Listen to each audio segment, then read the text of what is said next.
네, 함께 일어나셔서 우리에게 주신 하나님의 말씀 함께 봉독하겠습니다. 오늘은 요한계시록 3장 1절로부터 6절까지의 말씀입니다. 네, 사대 교회, 사대라고 하는 그 지역에 있었던 교회에게 주시는 말씀이지요. 제가 먼저 읽습니다. 사대 교회의 심부름꾼에게 이렇게 써 보내어라. 하나님의 일곱 영과 일곱 뼈를 가지신 분이 말씀하신다. 나는 내 행위를 안다. 너는 살아있다는 이름은 있으나 실상은 죽은 것이다. 깨어나라. 그리고 아직 남아있지만 막 죽어가는 자들을 굳건하게 하여라. 나는 내 행위가 나의 하나님 앞에서 완전하다고는 생각하지 않는다. 그러므로 내가 그 가르침을 어떻게 받고 어떻게 들었는지를 되새겨서 굳게 지키고 회개하여라. 만일 내가 깨어있지 않으면 내가 도둑같이 올 것인데 어느 때에 내가 내게 올지를 너는 알지 못한다. 그러나 사대에는 자기 옷을 더럽히지 않은 사람 몇이 있다. 그들은 흰 옷을 입고 나와 함께 다닐 것인데 그들은 그럴 자격이 있기 때문이다. 이기는 사람은 이와 같이 흰 옷을 입을 것인데 나는 그의 이름을 생명책에서 지워버리지 않을 것이며 내 아버지 앞과 아버지의 천사들 앞에서 그의 이름을 시인할 것이다. 귀가 있는 사람은 성령이 교회들에게 하시는 말씀을 들어라. 아멘. 밖에 날씨가 추운데요, 따뜻한 미소와 사랑의 마음으로 한번 축복해 주세요. 하늘 복 받으세요. 하늘 복 받으세요. 하늘 복 받으세요. 하늘 복 받으세요. 자, 오늘은 계시록에 나오는 7개의 교회 중에서 5번째 교회, 사대 교회에 대해서 살펴보겠습니다. 이름만 남은 교회, 사대 교회라는 제목이죠. 이 사대라고 하는 곳은 이 두아디라에서 동쪽으로 한 50km쯤 떨어진 곳에 있습니다. 여기 동그라미 쳐 있는 곳이 바로 사대입니다. 왼쪽 밑에 보시면 반모섬이 있고, 에베소 교회 살폈고요, 서머나, 버가모, 두아디라, 그 다음에 이제 오늘 사대, 그 다음에 빌라델비아와 라오디게아, 이렇게 7개의 교회입니다. 그 중에서 5번째 교회를 저희가 보고 있습니다. 이 사대라고 하는 곳이 어떤 곳이냐? 강이 흐르는 비옥한 골짜기에 위치해 있었습니다. 높은 곳에 있었고요. 그래서 난공불락이다, 이렇게 평가를 받는 참 안전한 높은 산 위에 있는 이런 선선하고 쾌적한 환경의 도시였습니다. 내륙이면서도 교통이 발달해 있었기 때문에 무역이 발달했습니다. 보통 그 당시에 무역이 발달하려면 해안가에 항구 도시에 있어야 했죠. 그런데 사대는 내륙이었지만 교통이 아주 좋은 곳에 있었기 때문에, 큰 길들이 지나가는 길목에 있었기 때문에 내륙이면서도 무역이 발달하는 그런 도시였습니다. 사대는 그 유명한 크로이소스 왕이 금은보화에 묻혀서 나라를 통치했다고 하는 그 리디아 왕국의 바로 그 수도이기도 합니다. 사대가 유명한 게 이 금으로 유명합니다. 금. 그래서 금이 굉장히 많았어요. 그래서 그 강에서 사금이 있는데 그 사금이 그냥 이렇게 물 보면은 반짝반짝할 정도로 그냥 황금이 그냥 이 강가에 굴러다닐 정도로 그렇게 사금이 많은 그런 도시였다고 합니다. 그래서 인류 최초로 금으로 동전을 만든 곳이 바로 사대였다 그래요. 그리고 여러분 그 마이다스 아시죠? 그리스 신화에 나오는 마이다스, 미다스라고 하는데, 이 마이다스가 바로 이런 이야기죠. 굉장히 큰 부를 가지고 있는 그런 신이었는데 너무 욕심이 많아가지고 더 많은 부를 갖기를 원했던 거예요. 그래서 술의 신 디오니소스, 우리 바카스라고도 하죠. 우리 한국의 바카스, 그게 바로 술의 신입니다.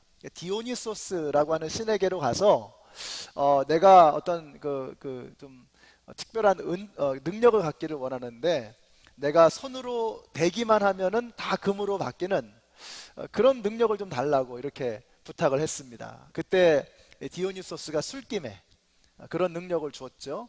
그래서 뭐 신이 난 겁니다. 뭐 만지는 것마다 금이 되는 거예요. 그래서 마이다스의 손이라 그러죠. 책을 만지면 책이 금이 되고, 가구를 만지면 가구가 금이 되고, 하여튼 하루 종일 그냥 금으로 만드느라고 신이 나 있는데 목이 말랐던 거예요. 그래서 물잔을 이렇게 들고서 물을 마시려고 하는데 그 물잔조차도 금으로 바뀌어버리고 만 거예요. 뭐 화가 난 거죠. 또 당황했겠죠. 근데 저기서 사랑하는 딸아이가 오는 겁니다. 그래서 그 딸아이를 이렇게 끌어안아 줬는데 그 딸아이가 금으로 바뀌어버린 거예요. 바로 그 마이다스라고 하는 왕의 이야기입니다. 그 이야기의 배경이 되는 곳이 바로 사대였습니다. 그러니까 이런 것들이, 이 사대라고 하는 도시가 얼마나 금이 많고 풍성하고 부요한 그런 도시였는가 하는 것을 알려주는 이제 그런 내용이죠. 하여튼 굉장한 부자 동네, 바로 사대입니다. 이후에 이 사대가 알렉산더 대왕에게 점령이 되면서 더 유명해졌습니다. 그러다가 주후 17년경에 엄청난 지진이 일어났습니다. 도시가 그냥 폭삭 다 망그러져 버린 거죠. 그런데 이 그 로마의 황제가 5년 동안 세금을 면해주는 이런 그 조치를 취했습니다. 그래가지고 그것으로 인해서 이 도시가 이제 다시 재건이 되게 된 것이었습니다. 이런 이제 다시 이제 어떤 명성을 되찾게 된 것이었죠. 그런데 이 사대가 있는 교회, 사대는 그렇게 어마어마한 도시였지만 사대에 있는 이 교회는 그렇지 못했습니다. 예수님으로부터 가장 호된 질책을 받았던 그런 교회가 바로 사대 교회였습니다. 1절을 보시면 너는 살아있다는 이름은 있으나 실상은 죽은 것이다, 이렇게 말씀하고 있습니다. 이것이 바로 예수님께서 사대 교회에 내려주셨던 진단이었습니다. 이름은 살아있지만 실상은 죽었다라는 것입니다. 그러나 중요한 것은 실상이죠. 이름이 중요한 게 아니라 그 실체가 중요한 것입니다. 아마도 사대 교회는 대단한 유명세를 타는 그런 교회였던 것 같습니다. 뭐 발전하는 교회다, 뭐 잘 나가는 교회다, 부흥하는 교회다, 성장하는 교회다 하는 그런 소문이 소아시아에 파다하게 나 있었던 것입니다.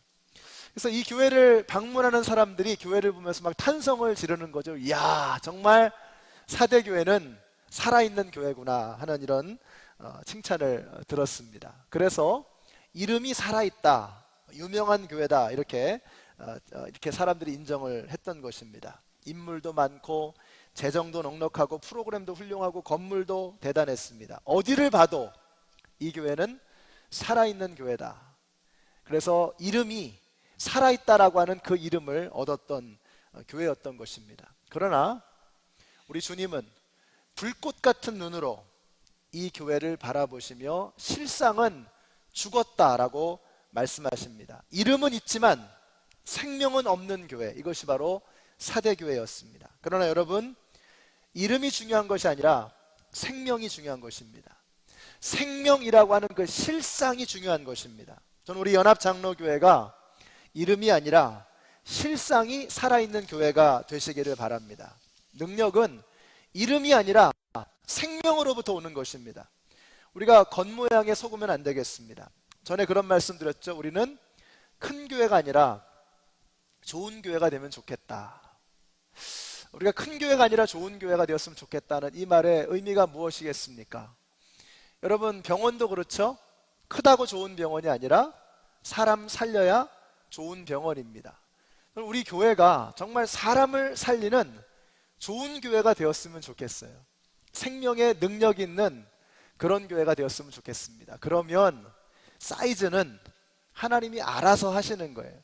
그러므로 우리의 관심이 사이즈에 있으면 안 됩니다. 크기에 있으면 안 돼요. 우리는 생명의 능력을 소중하게 여기고 그 실상이 생명으로 그득 차 있는 그런 교회가 될 수 있도록 좋은 교회, 생명의 능력을 가지고 있는 그런 교회가 되기를 간구하고 우리의 관심이 바로 거기에 있어야 하는 것입니다. 자, 그러면 여러분, 생명은 어디서부터 오는 것입니까? 두말할 나위 없이 생명은 오직 생명의 주인 되시는 예수 그리스도로부터 오는 것입니다. 예수 그리스도가 살아 역사하시는 교회는 생명의 능력 있는 교회요, 생명의 능력 있는 교회가 사람을 살리는 좋은 교회가 되는 것입니다. 왕이신 나의 하나님, 내가 주를 높이고 내가 주의 이름을 영원히 송축하리이다. 왕이신 나의 하나님, 예수 그리스도가 왕이 되시는 교회, 바로 이 교회가 좋은 교회요, 생명의 능력 있는 교회인 줄로 믿으시기 바랍니다. 그러나 사대 교회는 예수 그리스도가 왕이 아니라 그 도시가 그랬던 것처럼 금이 왕이 되었던 것입니다. 세상의 출세, 성공, 규모, 겉모양, 이름, 이런 것들, 세상이 교회 안에 들어와서 교회 안에서 세상이 왕 노릇하니 그 교회는 실상은 죽은 교회라고 예수님께서 진단하셨던 것입니다. 사랑하는 성도 여러분, 우리 연합장로교회는 우리 실상이 생명으로 그득한 교회, 살아있는 교회, 그런 교회가 되었으면 좋겠습니다. 그것이 이 땅에 핏값 주고 사신 예수 그리스도께서 기대하시는 교회의 모습이신 줄로 믿습니다. 교회 밖의 분들을 종종 만날 때가 있습니다. 제가 부목사로 있었던 교회에서 저를 아껴주셨던 분들을 우연히 만나면 어디서 소문을 들으셨는지 이런 말씀하세요. 참 좋은 소식을 듣고 있습니다. 교회가 잘 되고 있다는 소리를 듣습니다. 이렇게 말씀들을 하세요. 또 제 주위에 선배 목사님들하고 이렇게 대화를 하다 보면 전에는 그러셨습니다. 이제 교회를 통합을 한다고 했을 때 저를 아는 모든 목사님들이 예외 없이 다 말리셨어요. 힘들 거라고, 안 될 거라고, 그렇게 해가지고 되는 거 맞냐고 다 말리셨습니다. 요즘에는 칭찬해 주십니다. 그리고 부러워하십니다. 아, 잘 되고 있다는 소문 듣는다고 이렇게 말씀들을 해주세요. 그러면 제가 그런 잘 된다는 이야기, 소문을 이렇게 얘기를 해주실 때 제가 기분이 좋을까요, 안 좋을까요? 당연히 좋지요. 좋지요. 저는 우리 연합장로교회가 이렇게 좋은 소문이 나는 그런 교회가 되었으면 좋겠습니다.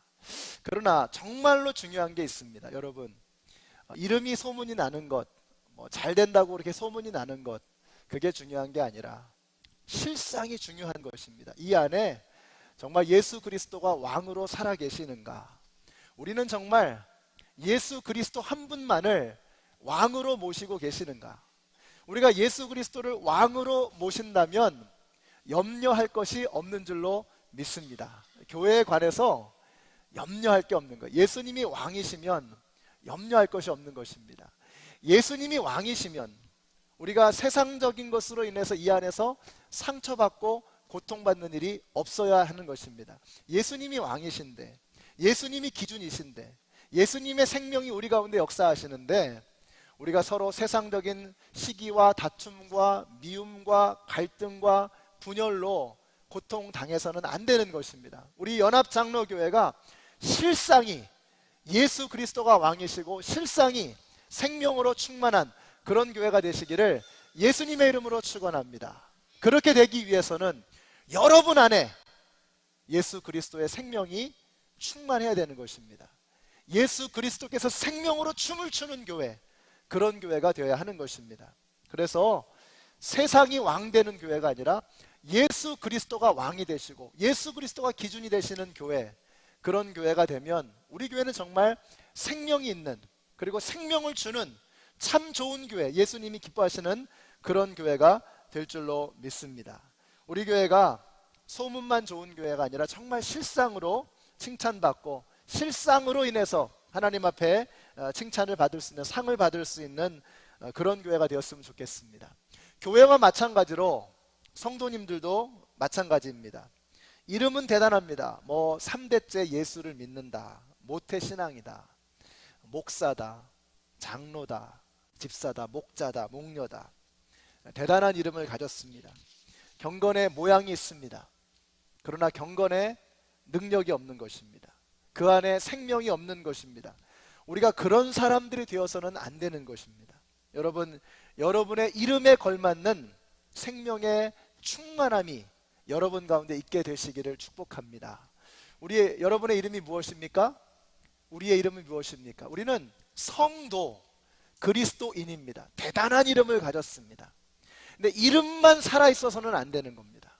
그 이름과 함께 예수의 생명의 능력이 우리 안에 살아 역사해야 되는 것입니다. 그럼 우리가 도대체 어떻게 해야 되느냐? 1절 말씀 보세요. 하나님의 7영과 7뼈를 가지신 분이 말씀하신다. 항상 그 교회들에게 편지를 쓰시면서 첫 번째 말씀은 예수님이 어떤 분이신가를 소개합니다. 근데 그 예수님이 어떤 분이신가의 그 말씀의 내용이 그 교회들에게 주시는 내용과 굉장히 중요하게 서로 연관성을 가지고 있습니다. 여기서 예수님이 어떤 분이시냐? 7영을 가지고 계신다. 7영이 무엇입니까? 0이 7개다 이런 뜻이 아닙니다. 7이라고 하는 숫자는 완전한 수를 이야기합니다. 하늘의 수가 3이죠. 성부, 성자, 성령 하나님. 땅의 숫자가 4입니다. 동서남북. 그래서 하늘의 숫자 3과 땅의 숫자 4가 합쳐서 7을 이루는 것이죠. 완전한 숫자, 능력의 숫자. 7영이라고 하는 것은 능력과 거룩하신 영, 바로 성령님을 말하는 것입니다. 성령님을 여기서 말씀하고 있습니다. 그래서 로마서 8장 26절에서 이렇게 말씀하세요. 같이 한번 읽어보실까요? 시작. 성령님은 우리의 연약함을 도와주십니다. 우리가 어떻게 기도해야 할지 모를 때 성령님이 말할 수 없는 탄식으로 우리를 위해서 기도해 주십니다. 무슨 말입니까? 세상에 어떤 것도 도움이 안 될 때가 있습니다. 그렇죠? 여러분이 어떤 상황에 있을 때 도대체 세상에 어떤 것도 도움이 안 되는 겁니다. 어느 누구도 내 마음을 알아주지 못하는 것입니다. 그때 성령님이 우리의 연약함을 도우십니다. 그때 성령님이 내 속에 깊은 상처와 아픔을 터치해 주십니다. 성령님은 그런 분이십니다. 여러분, 바로 그분이 오늘 저와 여러분과 함께 이곳에 계시는 것을 믿으시기 바랍니다. 그 성령님이 교회 안에 계신다는 것입니다. 그래서 우리가 생명의 영 대신 그 예수 그리스도 성령님을 우리가 만나게 될 때 내 안에서도 생명이 꿈틀거리기 시작하는 거예요. 우리가 다 죽어가는데 생명 대신 성령님이 내 안에서 역사하기 시작하면 내 안에서 생명이 살아나기 시작하는 것입니다. 그래서 우리는 자꾸만 사람이 아니라 내 안에 계시는 성령님에게 초점을 맞춰야 하는 것입니다. 그런 훈련을 해야 되는 것이죠. 자꾸만 사람 안 보는 데서 하나님을 만나는 골방 훈련을 해야 됩니다. 바리새인들을 향해서 예수님은 회칠한 무덤이라고 말씀하셨습니다. 회칠한 무덤이 무엇입니까? 회칠을 했으니 겉이 얼마나 삐까번쩍 으리으리하겠습니까? 대단하겠죠?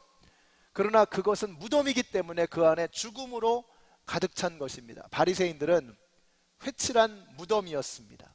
이름은 대단했습니다. 그러나 그 안에는 생명이 있지 않았습니다. 예수님이 제일 경멸하셨던 게 바로 회칠한 무덤이었습니다. 예수님은 다 오라고 하셨습니다. 수고하고 무거운 짐진 자들아 다 내게로 오라. 세리도 창기도 죄인들도 병자들도 예수님은 다 환영하셨습니다. 딱 한 사람, 회칠한 무덤, 위선자. 이름은 살아있다고 하지만 그 속 안에 죽음이 가득한 자, 그 회칠한 무덤을 예수님은 경멸하셨습니다. 우리가 생명의 영 대신 예수 그리스도의 그 성령의 능력이 우리 안에 충만하려면 성령님에게 관심과 초점을 가져야 하는 것입니다. 경건의 모양은 가졌으나 경건의 능력은 없는 회칠한 무덤이 되지 않기 위해서 우리는 성령님에게 관심을 가져야 합니다. 저들이 바리새인들이 처음부터 회칠한 무덤이었던 것은 아니었습니다. 그들은 말씀대로 살아보려고 애를 썼던 사람들이었습니다. 그러나 그들이 처음에 시작했던 그 마음과는 다르게 점점 더 성령님에게 관심을 갖는 것이 아니라 하나님에게 초점을 맞추는 것이 아니라 사람의 시선을 의식하기 시작합니다.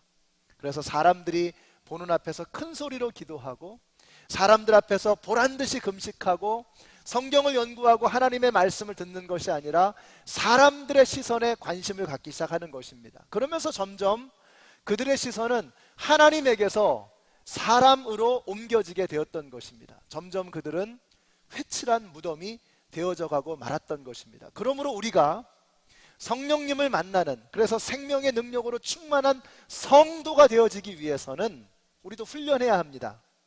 하나님에게 관심을 갖고 성령님에게 초점을 맞추는 그런 훈련을 해야 됩니다. 그래서 이번 한 주 여러분에게 제안합니다. 12월 달이 되니 이제 마음도 분주하고 스케줄도 많아지지요. 그러나 여러분, 하루를 시작하면서 5분, 우리 5분만 시간을 내는 겁니다. 5분만 성령님을 묵상하고 예수님을 생각하는 그런 시간을 아침에 가지십시오. 어느 누구에게도 방해받지 않고 오직 하나님과 독대할 수 있는 시간을 5분을 갖는 거예요. 침묵의 시간.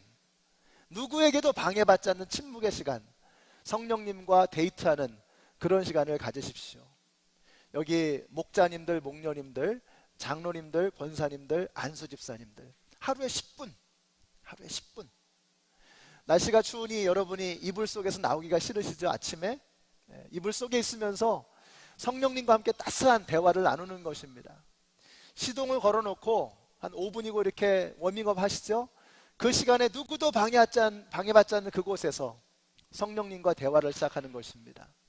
그렇게 우리의 초점과 우리의 주파수를 성령님에게 맞추고 하루를 시작하게 될 때 성령님께서 우리 안에서 대화를 시작하시는 겁니다. 그렇게 우리와 대화하기를 원하시고 우리와 만나기를 원하셨던 그 주님께서 우리에게 말씀하기 시작하시는 것입니다.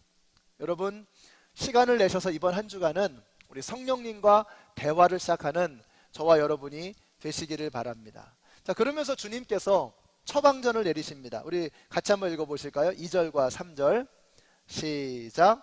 깨어나라. 그리고 아직 남아있지만 막 죽어가는 자들을 굳건하게 하여라.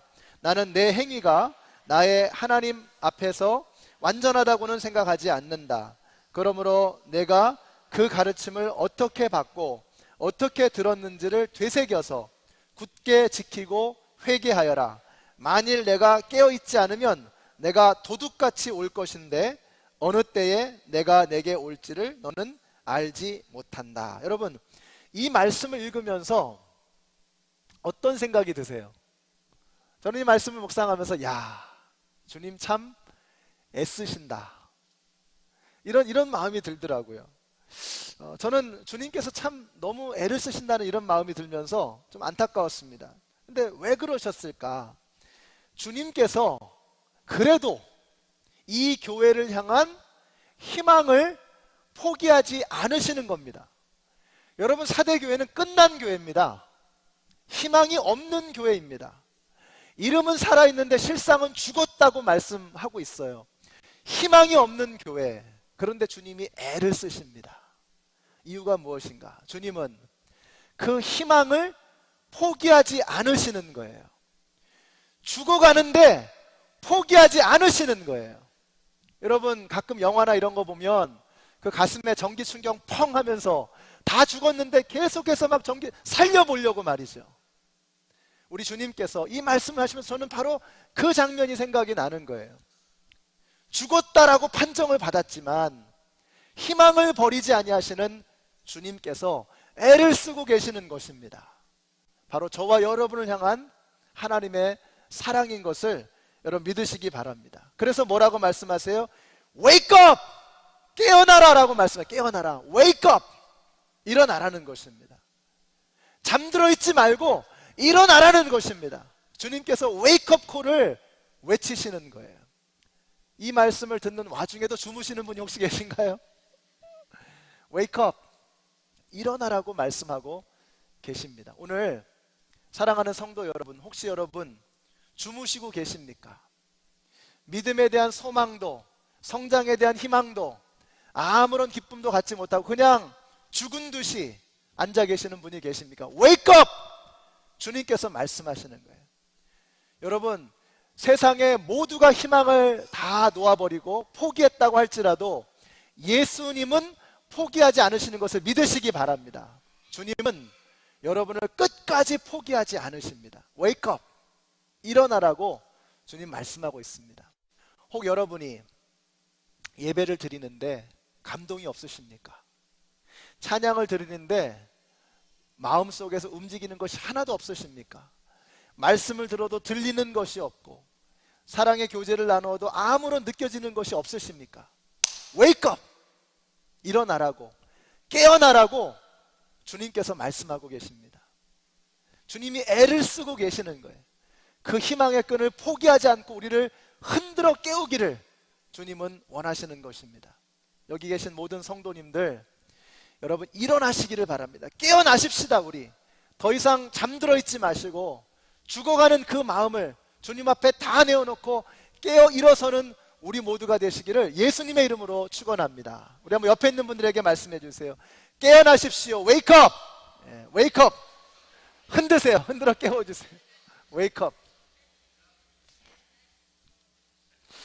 자, 그리고 나서 어떻게 하십니까? 2절에 보니까 그리고 아직 남아있지만 막 죽어가는 자들을 굳건하게 하여라, 이렇게 말씀하세요. 굳건하게 하여라. 다 죽었습니다. 그런데 몇 명이 살아 꿈틀거리고 있는 것입니다. 그들을 굳건하게 하여라, 이렇게 말씀하세요. 이 굳건하게 하여라는 이 단어는 굉장히 중요한 단어입니다. 사도 바울은 사람들을 양육한다라고 할 때 바로 이 단어를 썼어요. 그러니까 굳건하게 하여라는 이 말씀은 양육하라는 뜻입니다.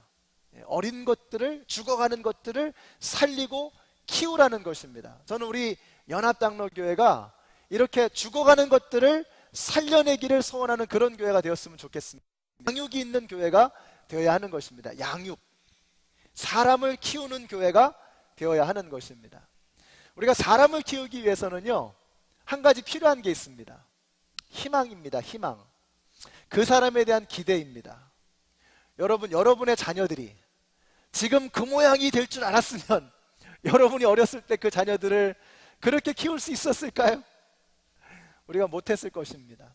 근데 우리가 자녀들을 그렇게 애지중지하며 엄마가 그냥 밤새도록 그렇게 잠도 설쳐가면서 그 아이를 그렇게 키울 수 있었던 것은 그 아이에 대한 기대, 그 아이에 대한 희망이 있었기 때문입니다.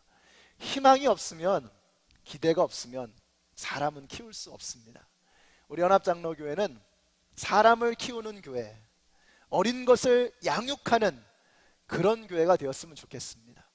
우리 교회에서 제일 중요한 게 무엇인가? 지금 우리 자녀들을 키우는 것입니다. 그래서 이제 우리 교회의 모든 일들이 다 정리가 되고 결정이 나면 그 다음에 우리가 가장 힘을 쏟아야 할 것은 다른 거 없습니다. 여러분 들어오시다 보면 파킹장도 좀 아직 뭐 어설프죠? 좀 이렇게 손봐야 될 때가 많죠? 여기저기 뭐 손봐야 될 때가 뭐 끊임없이 있겠죠? 그러나 그 어느 것보다도 중요한 것은 우리 자녀들에게 투자하는 것입니다. substantial한 investment이 필요합니다. 우리 자녀들에게 과감하게 투자해야 됩니다. 그래서 아이들이 정말로 이 교회 안에서 잘 자랄 수 있도록 사랑받고 훈련받고 양육받을 수 있도록, 그래서 그 아이들이 이 세상에 빛이 되고 소금이 되고 희망이 될 수 있도록 그 아이들에 대한 기대를 우리가 걸어야 되는 것입니다. 또 마찬가지 우리가 서로 이제 예수님을 영접해서 예수님의 사람이 되어 하나님의 자녀가 되었다고 한다 그러면 그 다음에 우리가 제자를 만들어 가야 돼요. 사람을 키워가는 것입니다. 그러면 우리가 사람을 키우기 위해서 필요한 게 기대라고 말씀드려요. 기대를 걸어야 됩니다. 기대가 없으면 그 사람은 자라지 않습니다. 우리 주위에 있는 사람들을 보면, 야, 그 사람은 정말 참 제자 되기는 글렀어, 제대로 예수 믿기는 힘들 것 같아, 이런 사람들. 그 사람은 아무리 전도를 해도 씨알도 먹혀 들어가지 않아, 이런 사람들. 그 사람들을 향한 기대를 우리가 포기해서는 안 되는 것이죠. 예수님이 포기하지 않으셨기 때문에 우리도 포기할 수 없는 것입니다. 근데 그 사람의 겉모양만 보고 판단하고, 야, 이 사람은 안 되겠어, 너무 자기중심적이야, 너무 자기밖에는 몰라, 너무 세상적이야, 그래서 예수 안 믿을 것 같아, 그래서 믿음이 성장 안 할 것 같아 하고 포기하는 것은 예수님의 방식이 아닙니다. 사랑하는 성도 여러분, 우리가 영혼 구원하는 교회가 되려면, 제자를 만드는 교회가 되려면 사람에 대한 포기는 있을 수 없는 것입니다. 제가 이번 주에 한 가지 회개했습니다. 이 사람은 정말 힘들겠다 하는 이런 마음 가지고 있었는데, 제가 이렇게 어떤 분과 대화를 하면서 그러면 안 된다는 것을 마음에 콩 이렇게 한 대 맞은 것 같아요. 제 마음속에 포기하는 마음이 생겼던 것 같아요. 그러니까 이게 예수님이 원하시는 게 아니거든요. 사람을 포기하면 그 사람은 더 이상 자랄 수 없는 것입니다. 그 사람은 더 이상 양육될 수 없는 것입니다. 제가 여러분 종종 말씀드리지만 제가 교회에서 정말 쓸모없는 사람이었습니다. 제가 청년부 회장도 하고 대학부 회장도 하고 그랬는데 그냥 교회에서는 정말 암적인 존재. 교회 어른들이 교회 그 이제 이끌어 가시는 그 분들이 저를 별로 안 좋아했어요. 그래서 그냥 교회 술 냄새 풀풀 풍기고 교회 나오죠. 뭐 수련회 갔다 와가지고 맥주집에서 뭐 파티하고 말이죠. 교회에서 보면 이건 완전히 이건 쓰레기도 이런 쓰레기가 없는 겁니다. 그런데 교회 안에 어른들이 계셨어요. 교회 안에 선생님들이 제가 대학생이었을 때 그렇게 망나니 같이 지낼 때 포기하지 않으셨어요. 저는 그분들이 포기하지 않았던, 기대를 걸어 주었던 그 사랑 간신히 붙들고 저는 교회를 떠나지 않았습니다. 그래서 지금 조금이라도 이렇게 예수 믿는 사람 그냥 조금 이러고 살잖아요. 그게 뭐냐면은 한 사람에 대한 기대를 접어버리지 않았을 때 어마어마한 역사가 한 사람의 인생 가운데 일어나게 되는 것입니다. 저는 여러분들이 사람에 대한 기대를 절대로 포기하지 않는 우리 성도님들이 되셨으면 좋겠습니다. 우리가 어떻게 사람을 키울 수 있느냐? 기대를 버리지 않는 것, 희망을 포기하지 않는 것, 그러면 하나님께서 역사해 주실 줄로 믿습니다. 절대로 포기하지 않는 여러분들이 되시기를 바라요. 그러면 옆에 있는 분들에게 이렇게 말씀해 주세요. 당신에게 희망이 보입니다. 말씀해 주세요. 네, 당신에게 희망이 보입니다. 여전히 의심스러운 눈초리. 과연? 주님이 포기하지 않으셨잖아요. 그래서 우리가 여러분 여기까지 우리가 온 거 아닙니까? 저나 여러분이나 가망 없는 사람들 아니었습니까? 이름은 살아있는데 실상은 죽어 있었던 그런 사람들 아닙니까? 그런데 주님이 우리를 끝까지 붙들어 주셨잖아요. 그래서 우리가 여기 있는 것 아닙니까? 우리 주위에 있는 많은 사람들 여러분 포기하지 마시고 여러분을 통해서 예수님의 사랑이 그들 가운데 흘러가게 되시기를 바랍니다. 오늘 5절 말씀 같이 한번 읽습니다. 5절 시작. 나는 그의 이름을 생명책에서 지워버리지 않을 것이며 내 아버지 앞과 아버지의 천사들 앞에서 그의 이름을 시인할 것이다. 아멘이십니까? 주님은 사대교회에 끝까지 남아서 승리한 몇 사람에게 이렇게 말씀하셨습니다. 내 아버지 앞과 아버지의 천사들 앞에서 너의 이름을 시인하겠다. 너를 인정해 주겠다라고 말씀하시는 거예요. 제가 이 말씀을 묵상하면서 어젯밤에 제 마음속에 정재훈 집사님이 떠올랐습니다. 아, 정재훈 집사님. 어제 아침에 소천하셨죠? 여러분 모두 많은 분들이 아십니다. 우리 정재훈 집사님. 저는 정재훈 집사님을 생각하면 이분은 사대교회는 이름은 살아있지만 실상은 죽은 교회입니다. 정재훈 집사님은 몸은 날마다 쇠해 가셨습니다. 그러나 그 안에서 믿음은 날마다 새로워졌던, 실상은 살아있었던, 생명의 능력이 춤을 추었던 그런 분이라고 저는 믿습니다. 제가 기억하는 정재훈 집사님은 그런 분이십니다. 이분이 당뇨병 합병증으로 처음에 발가락을 절단하게 되었죠. 그것이 발목을 나중에 절단하게 되었고 무릎까지 절단하게 되었고 의족으로 걸어 다니셨습니다. 어제 아침에 투석을 하시다가 심장이 더 이상 견디지 못하고 30%도 작동을 못했습니다. 더 이상 심장이 견디지 못하고 그냥 투석 중에 하나님의 부르심을 받았습니다. 제가 병원에 갔을 때마다 집사님께서 늘 우리는 집사님 어떻게든 위로하려고 가는데 집사님은 늘 찾아온 우리들을 걱정해 주시는 거예요. 괜찮습니다. 괜찮습니다. 이렇게 해주셔서 감사하죠. 그냥 페이크로 그냥 대접하기 위해서 하시는 말씀이 아니었습니다. 단 한 번도 인상을 쓰거나 움츠러들지 않으셨습니다. 우리 정재훈 집사님은 믿음이 꺾이지 않은 분이셨습니다. 어느 것도 그분의 믿음을 꺾을 수 없는 믿음의 사람이었습니다. 어제 어머니를 뵙고 그런 말씀 드렸습니다. 어머니 아직 안 믿는 분이세요.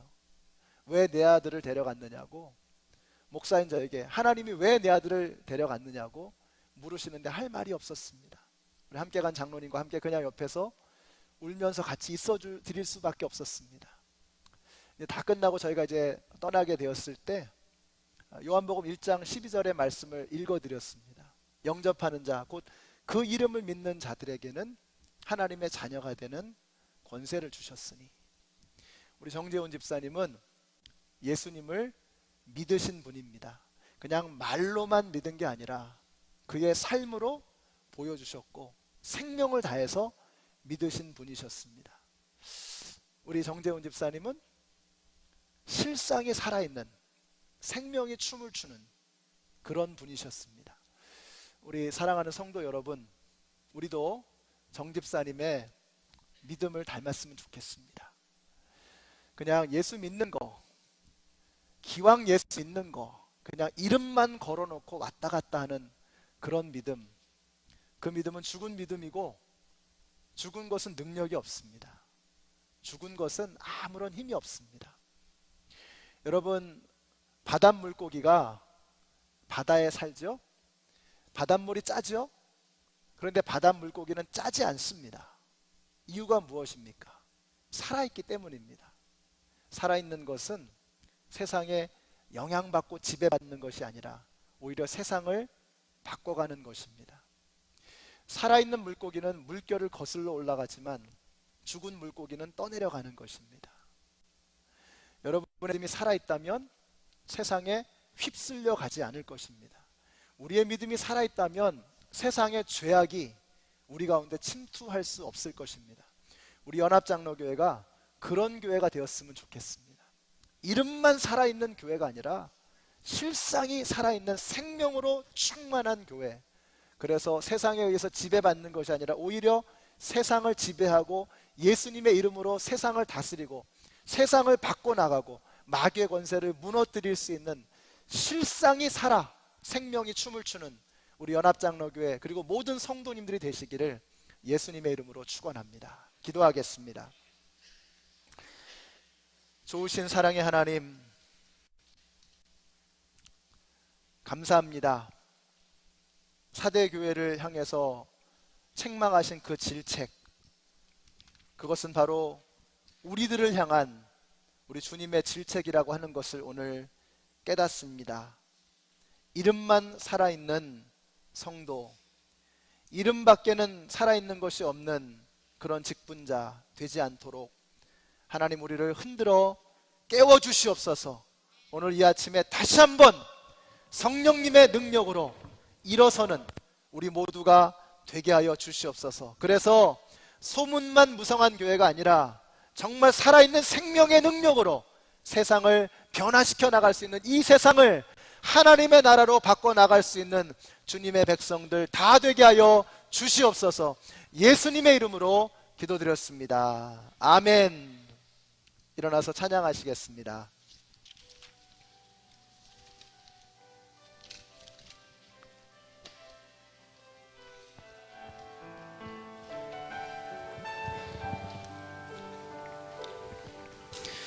아버지 사랑 내가 노래해, 아버지 은혜 내가 노래해. 그 사랑 변함없으신,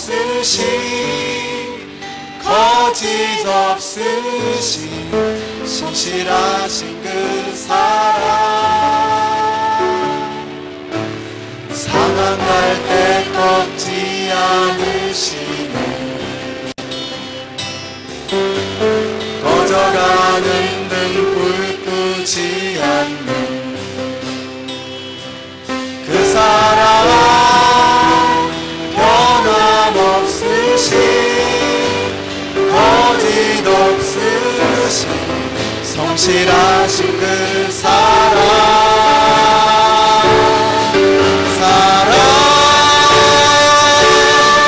그 사랑,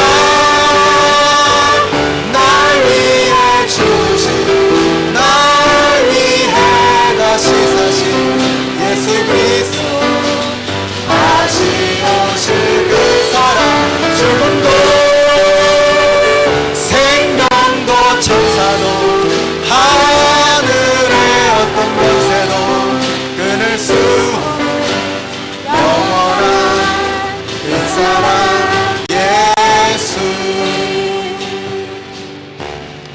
아버지 사랑 내가 노래해. 아버지 은혜 아버지 은혜 내가 노래해. 그 사랑 변함없으신 거짓 없으신 성실하신 그 사랑